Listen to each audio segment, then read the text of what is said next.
और मैं अपनी सिख कम्यूनिटी की तरफों यह यकीन दिवाना चाहना कि जदों भी इस अर्ज़े वतन नूं, जदों भी गुरु नानक साहब की इस पाक धरती नूं लहू की लोड़ पई तो सब तो पहला सैफ दे विच मेजर हरचरण होएगा और मेजर हरचरण के पिछे सारे पाकिस्तानी सिख होणगे।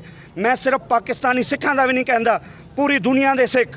मैं पंजाबी सिख संगत का चेयरमैन होने के नाते पंजाबी सिख संगत, पाकिस्तान सिख गुरुद्वारा प्रबंधक कमेटी, पाकिस्तान की पूरी सिख आवाम पाक फौज के शाना बशाना खड़ी है और सानू फखर है अज के दिन के उत्ते, क्योंकि उन्हें पाकिस्तान का सिर फखर नाल बुलंद। साडे दुश्मन ने तो कहा सी कि दोपहर का खाना इत्थे खावांगे, सुबह का नाश्ता इस शहर च करांगे, रात का खाना उस शहर च करांगे। पर मैं दुश्मन नूं दसना चाहना कि यह पाक आर्मी है, कोई भूटान की या मालदीप की फौज नहीं है।